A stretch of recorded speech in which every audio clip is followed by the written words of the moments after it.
I'm going to go for a draw. Man United to react a little bit and Kai Havertz to kick the ball into touch when he's got an open goal. Yeah. What's people have with Kai Havertz? Havertz is a Hello and welcome to the latest episode of Yahoo Footballing Weekly with me, Yahoo columnist Neil Humphreys. And me, Yahoo editor Chia Keong. And we have back with us our good friend, Spurs fan, James Walton. Hey, good afternoon. Hey. But don't just sell him short. Also, Transfer do you want to give expert. your full Deloitte title? Because it's a long one. Asia Pacific Sports Business Group leader. Right. Something like that. Yeah. Involved with women's football and with local netball and perfectly placed to talk about all things transfer related. Transfer deadline is end of this week. End of this week. Now, obviously, if you want to see the new transfers, the upcoming matches, you know where to sign up for. StarHub's Premier Plus package. StarHub, coincidentally, are also the sponsors of our show. Nice. Our wonderful sponsors of our show. Absolutely. So, they had this Pioneer Generation package where, if you are part of the Pioneer Generation, you sign up now, you get half price, $12.61 for monthly for the subscription. Bargain, isn't it? Bargain. So they're going to extend it past the 31st of August deadline. So if you haven't signed up now, please go and sign up. I like the way you point. If you haven't signed up, sign up now. Sign up now, man. Great deal. We'll kick things off with the blockbuster, one of the most daftest, silliest, madness, craziest, greatest fun games I've seen in a long time, Keong. And it involved your ramshackle mob. Yes, ramshackle is true. Halftime I was like, should I turn this off? It's like, I don't think we can get any points from St. James's Park. I mean, it's a much improved Newcastle side. I know we have been on a good streak against Newcastle, but 10 men, down 10 men, and then down to 10 men, and then one goal down. I was like, and let me just stop you there because I told you this on WhatsApp. I haven't told you. Yesterday, I was going to school in Tampines and I had a taxi driver. I told you, didn't I? Sir. And he said, I bet you can't guess which team I support. I'm very upset at the moment. And so I went through teams that had lost. And he said, no, Liverpool. I said, but Liverpool won. And he said, what? Prove it. And he needed me to get up because he went to sleep at 1-0 because he was doing the morning shift. Liverpool fan, completely despondent, 1-2-1. Extraordinary game. There were a few Man United fans that went to bed 10 minutes into the game as well that I found out the next day. Yeah.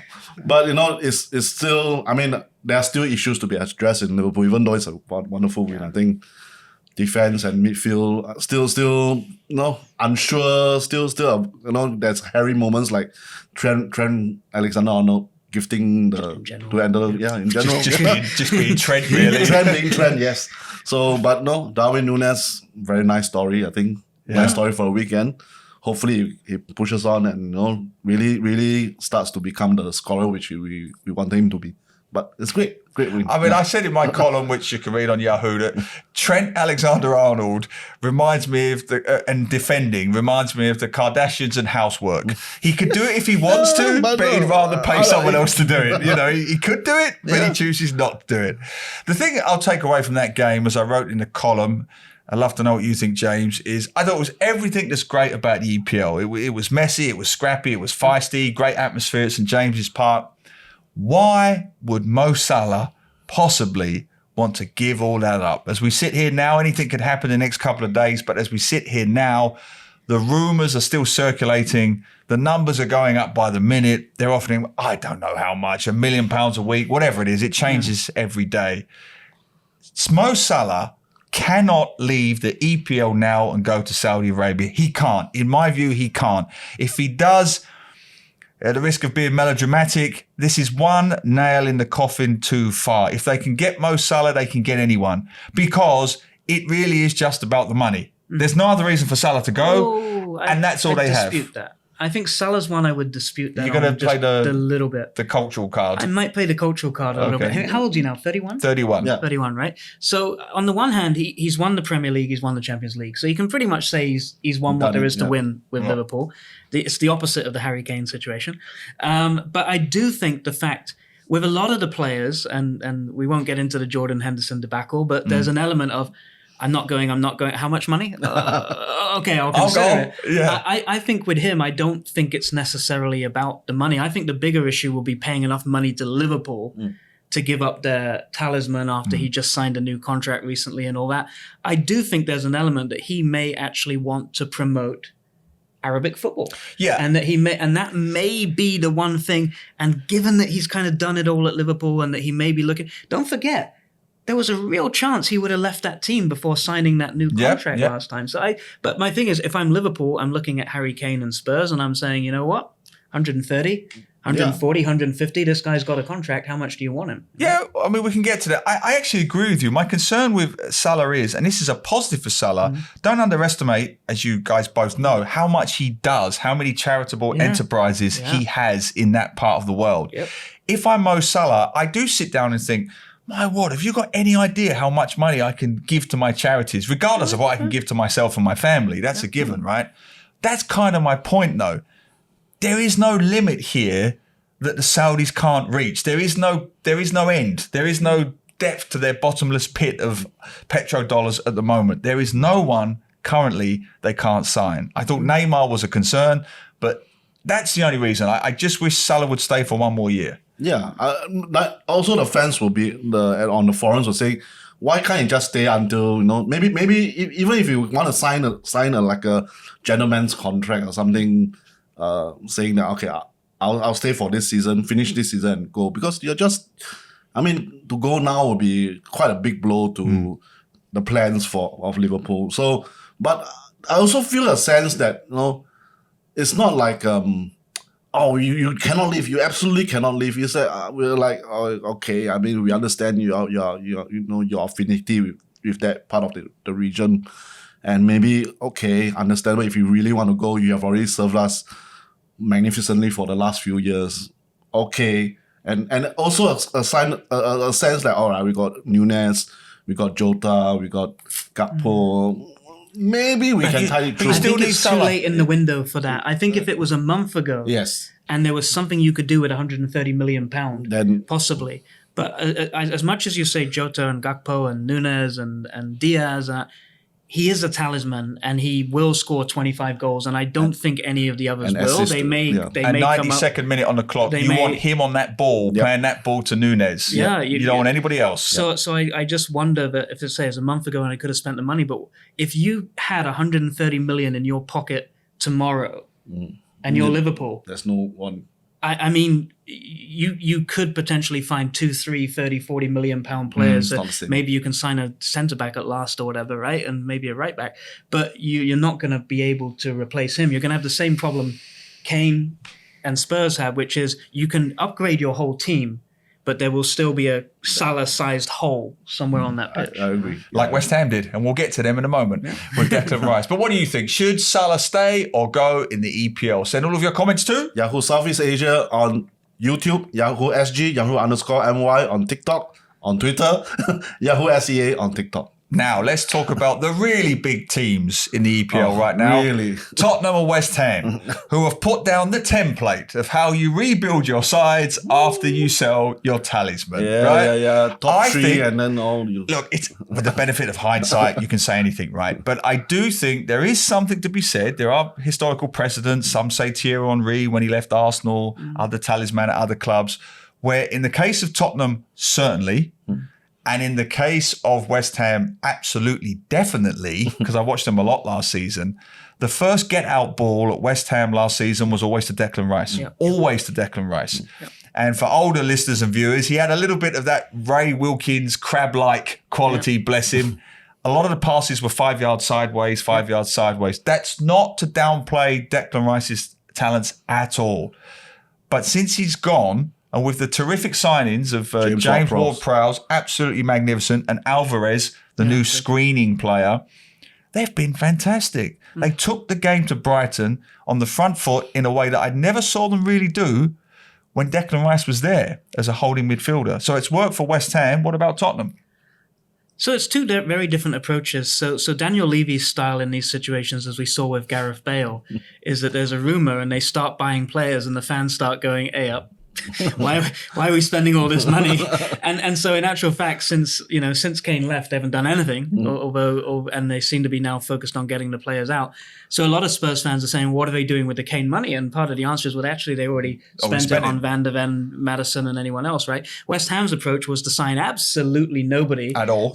And even 3 weeks after you sold Declan Rice, still absolutely nobody, till the fans panic and now go out and sign 3 or 4 players. But exactly what you just said about Rice, I was saying the same to some Spurs fans on the weekend, is that the old Spurs thing used to be Romero or Dyer lumping the ball up to Kane. Yep. Kane brings it down, everybody runs off him. And if you were Bissouma in that midfield last season, on the very rare occasions where Bissouma was in that midfield, then you'd have just been sat there, watching the planes fly overhead as the ball goes by, and that was fundamentally the problem. And that then lended itself to having people like Pierre-Emile Højbjerg in your midfield because you just needed a destructor. Now the ball's actually going through the midfield. You've got Maddison in there, you've got Bissouma, you've got Sarr. They can play. They're doing this wonderful Pep Guardiola inverted fullbacks thing to bring them into play even more. It seems to have liberated the team a little bit. I think you can't replace... I'm always one of those people that says you can't replace Kane's 30 goals. But if everybody else on the team was so dependent on that person, then maybe, just maybe, it does open up chances for other people. But the challenge for Spurs right now is that the defense, bizarrely enough, is playing very well. The keeper's settled in quite well. The midfield is out of its world. But you've got 3 forwards that you look at on paper and say, Heung-min Son, Golden Boot winner, Richarlison, Brazil's number 9, Kulusevski, a revelation when he came to the league. And between them, they can't buy a goal. Yeah. Kulusevski got his first in 21 games. Yeah. Son hasn't scored in 8 or 9. Richarlison scored 1 in a season and a bit. He was particularly poor in the last game, taken off. That should be a dynamic forward line. And I keep saying the thing that consoles me is I don't believe all 3 of them can have as bad a season as they had last year. Something will click. So the question is then, between them, could they get 30 goals? Could they scrape 10 each? Or do they still need to go shopping in the next couple of days? But I would also add on to that we had almost no goals coming out of midfield last season. So if Maddison gets 8 or 9 on the top of that as well, to me, they need one more attacking option. I think he sees Manor Solomon as someone off the bench. At the moment, I think Perisic should be in the team ahead of Kulusevski or Richarlison, to be honest, because every time he comes on, something happens. They're playing Perisic now up on the left wing. But my thing is, who's that player coming in? And what's interesting the last couple of days is that the talk of a centre forward has died down. It's almost like they're saying, we can't replace Harry Kane, so we're not going to replace Harry Kane. And now all the talk has turned to Brennan Johnson, which is effectively he would be competing with Kulusevski on the right-hand side, and how you do that. So I think Spurs fans would love to see an option in there, but I get the feeling they're going to buy more fluid people and try to mix things up and move people around. I think we will score less goals, but equally, I think we cannot concede as many goals as we conceded. And he'll be good to watch. I'm a big fan of Ange Postecoglou. I used to watch him regularly when he was at Brisbane Roar. I think Ange Ball, I'm a big fan of it. He's had success wherever he's gone. And, God, I hate to say this, but I wish Tottenham well. Okay. All right. Now, as a Liverpool fan, let's see if you could do the same. Let's talk about how bad Everton are. Knock yourself out. Knock yourself out. Celebrate good time. 3 games, no goals, no points, going nowhere. They do need a striker. Well, they've signed 2. I'm just not convinced by either of them. Yes. And then Dominic Calvert-Lewin, 1 game back, facial injury, out again. Yeah. I mean, I don't want to laugh at that, but you can. But I can. But that's the biggest problem. I think Everton. I'm trying hard to say something good about them, but they're bottom with no points and no goals. What can you say? I don't think it's still in full-on crisis mode yet. I think they do have some players who might come back from injury, and things like Iwobi, and then they would maybe get better slightly. But they are the team that reminds me of Leeds United in the early 2000s, where they overspent so much and then... But at least that team was watchable. I mean, it had goals. But eventually they were relegated. Harry Keong but eventually they were relegated and they couldn't afford to get relegated. And this Everton is the team that really couldn't afford to get But relegated. they never get relegated though, do they? That's the point. Every year they flirt with it. But if you look at their form, if you go all the way back to, I think it's 7th of March or something, they've won 2 games. Yeah, it's relegation. The one that saved them was that ridiculous Brighton game where they won 5-1. And that literally saved them because that meant on the last day of the season they were already safe. Yeah.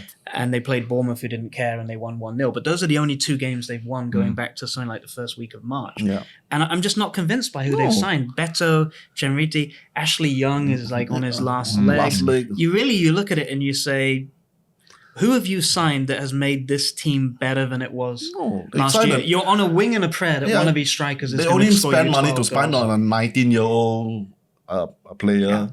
And then they got a stadium coming up, and that's a big chunk of money they need to be catered in. And then they got a financial fair play thing coming up in October, inquiry coming up in October. Everything is like, there's very little to be for any fans left to be optimistic about.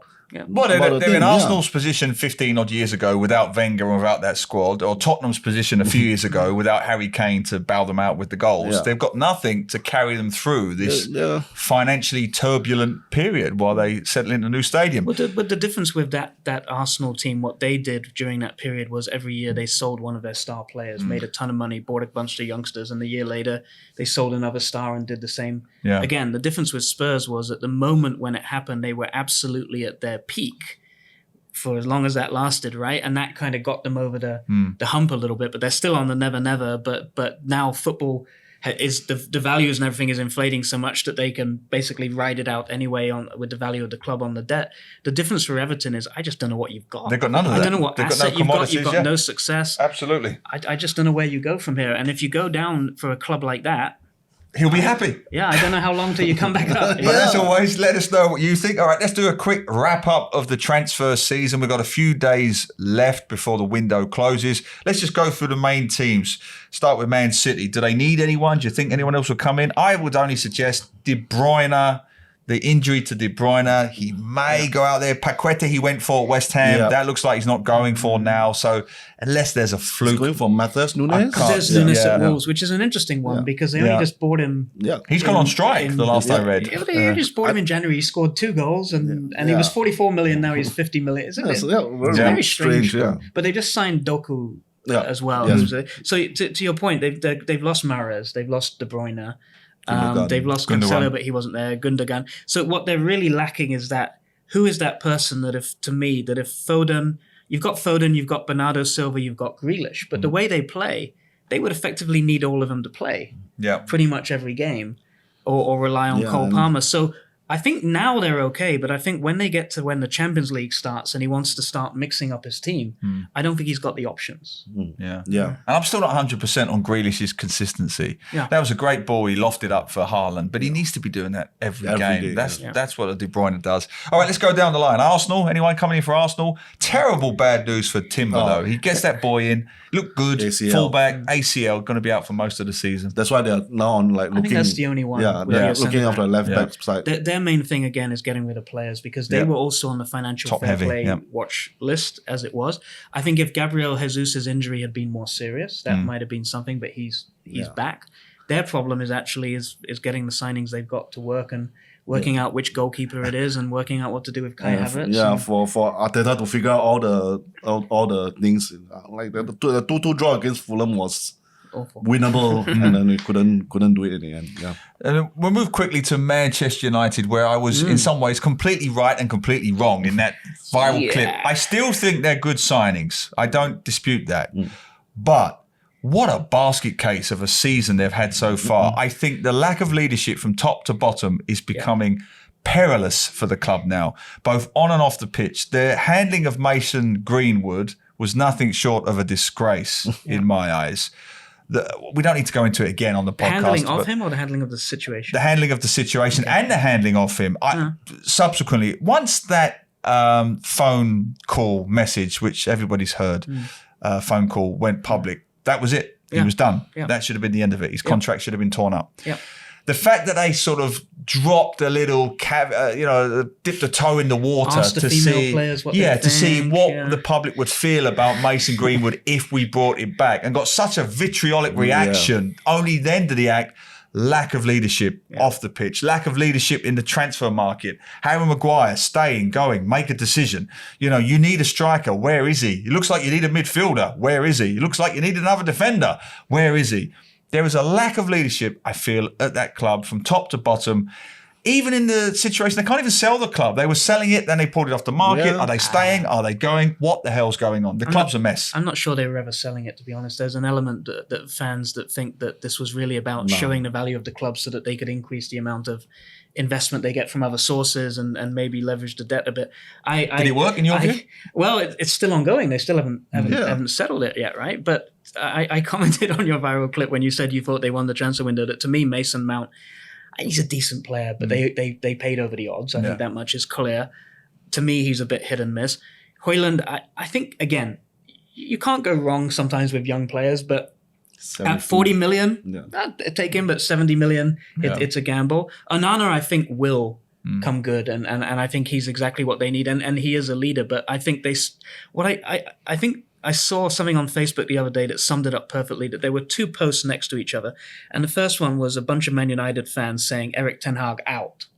And the second one was a post that showed that since January, Man United have the second most points in the Premier League or something. And Erik ten Hag has the second most ever from a manager in his first number of games. And it's like, that's the manager you want out, right? But to me, they desperately need, firstly, left-back cover for Luke Shaw, temporary at least, and they definitely need a midfielder, and they need a striker that is not Anthony Martial to back up Højlund even when he comes back. Or Rashford, who just can't seem to Rashford do it doesn't through want the to middle. play the centre. He just doesn't want to. But it just made me laugh that I'm reading reports today that they're interested in Pierre-Emile Højlund. Have you stooped that low that you want to take our unwanted players? And so Reguilon for left back. Okay. And thank you for not taking Harry Maguire. We're very happy about that. One last question. Do you think that there'll be more defections to the Saudi league? I mean, now they are attacking the players on their wages, they're offering them sky high wages so they can sort of like influence the club, even though if the club don't want to let them go. High wages. There's some clubs that want to let go. Like to Chelsea, this was the answer to all their financial fair play problems. And Liverpool did pretty well as well. 40 million for Fabinho. That's the Chelsea that has Saudi investment in the club. But I think the biggest challenge that's coming on all this and where it's going to get really interesting, and I only heard it first mentioned a couple of days ago, it had amazed me that nobody had picked it up to that point, is the fact that the Saudi window closes about 20 days after the English Premier League window closes. That's right. Which means you're going to have a period after August 31. So let's take your golden boy Mo Salah. Correct. Where if they decide that they are going to throw such a ridiculous amount of money at him that he's determined 100%. To go, you get that 130 million in your pocket. What? Oh, well, that's the rest of your season. So that will make things interesting because I think you could have a very real possibility of players going on strike where the club is absolutely adamant that they will not let them go. And I wonder then if the Saudi focus will shift to Harry Maguire and Pierre-Emile Højlund and players that are international players and will elevate the standard of your league, but are players that the clubs are very happy to let go. I wonder if they will switch into these players or if they will still keep trying to attract these high-end players. He's desperate to get Pierre off the books, so if someone could please take him, he'll be really, really happy. But I want to ask you, James, from a biggest kind of, helicopter view of the corporate point of view, my view is pretty clear. Keong's is pretty clear. I am very concerned about the impact of the Saudi money, not just on football, but on sport. If you'd have said to us a few months ago, when the Ronaldo transfer happened, everybody was on Ronaldo's back, right? You've just sold him out for the money. Terrible, terrible. Nobody even remembers Ronaldo anymore, right? They've bought half of Liverpool, a bit of Chelsea, and one Neymar. If you'd have said that 3 months ago, no one would have believed you. If you'd have said 2 years ago, they would have effectively taken control of golf. Taking control of it, take on the PGA Tour and win. Just throw so much money at them until they cave. Even the PGA Tour boss said, we're not up against sponsors here. We're up against a sovereign fund of a nation. Apparently they're coming back with a 2020 cricket league. Tennis will be next. Boxing and Formula One are already taken care of. The World Cup 2030 bid, could be a possibility. Yep. I don't see where this ends, James, and I don't see anything positive out of this long term. So I did a ST podcast the other day, and I raised a few points on that. So one is, like you say, it's not just football. No, They've put over $6 billion into sports in the last couple of years, as you and say. it's a quantifiable project. A lot of other they years have as goals. Well. The other thing that strikes me is if you look at the Crown Prince, MBS, this is a young guy. Yeah. I think his birthday was last week or something. He's 30-something. 30s, yeah. And so this is not one of those things where, he'll die and somebody else will. Realistically, this is a long-term plan. They are trying to diversify away from oil and gas. Oh, yeah, fine. And that's Fossil why fuels. they're building their wonderful cities and going for tourism. And I think there's a sporting tourism Correct. element to all of this as well. They've got the political angle to it. So I contrasted this with China. When China went this way, number one, it wasn't a China government stated policy. It's It was very rich, corporation. wealthy Chinese individuals and Correct. corporations trying to curry favor with the government by saying, look, we're making China look good. And it actually got shut down by the government Correct. when they realized that everybody else is laughing and that it's capital flight. That's not going to happen with Saudi Arabia. That much is clear. And then we've got to look at the knock-on effects. So the immediate knock-on effect will be that I think if you are any agent in England right now or anywhere else, you're telling your guy, get over there, you're trying to, and you're going to drive up wages, you're going to drive up transfer fees, and that's going to ultimately mean less for the people at the bottom of the pile, because let's be clear, they're not buying off the small teams, they're buying off the big teams. But to me, when you talk about end game, the World Cup is definitely part of their end game here. The other thing I keep saying, and everyone kind of laughed at me, and then it came out in just a day or two in an interview, I think they want to try to get the Champions League. So do I. Yeah. And it came out 2 days ago. They kind of went, we're committed to the Asian Champions League, but we're always open to possibilities. Don't forget, when that whole European Super League happened, who was putting the money in behind that? And I would bet money that if I'm them, if I really want to play this game, the next thing I'm going to do is I'm going to offer 100 million to have 2 places in the European Champions League and see whether the teams that sit around the table that make those decisions would turn that money down. And if they do, then I'm going to come back with my European Super League and I'm going to put so much money on the table and I'm going to put my clubs into that Super League and put so much money on that table that it becomes irresistible. And they can do that stuff. They can do it. And short term, James, it doesn't even have to go that far. The wages thing is what really terrifies me, because the wages alone, as you say, once you get the agents involved, there's only 4 or 5 clubs who can realistically pay anywhere near that kind of money. Yeah. So you haven't even got your Evertons or Tottenhams involved anymore. Yeah. It's Barcelona, Real Madrid, Manchester City, PSG. Newcastle, and then you're struggling, right? Then it's everybody else after that. And just to finish it off, I just saw recently, just to really scare you, the NBA recently changed their rules so that sovereign wealth funds can now buy their franchises. Here we so go. basketball is also next. But let us know what you think as always. Right, let's finish on happy news. Weekend previews. Let's go down the line. Who's going to win? Arsenal, Man U? Arsenal. I'm going to go for a draw. I'm going to go for a draw. Man United to react a little bit and Kai Havertz to kick the ball into touch when he's got an open goal. Yeah. What's people have with Kai Havertz? Havertz is a straight. I'm with you on that one. Havertz is a straight It's like the signing. Eden Hazard or He's a straight signing. Okay, Liverpool Villa. Oh, it's going to be a tough match. I think it's a very narrow 1-0 win for Liverpool at Anfield, I think. Villa, my dark horse for top 6. I think Diaby's been a phenomenal signing. I'll be interested to see how Pau Torres goes, but depends if Van Dijk's suspended or not. We don't know yet, right? Suspended. If Van Dijk's suspended, I would take a draw. If he plays, Liverpool win. But I think Don't underestimate Joe Gomez. I fancy Liverpool. I think Núñez is going to have a good season. I think that is a glimpse of the real Núñez. He is talented. Yeah. Gary Lineker said in pre-season he fancies Núñez as a golden boot outside. I mean, that's a bit of a long shot, but he's got everything a striker needs. I think Núñez will score the winner in that game. Okay, last one for him, Burnley Spurs.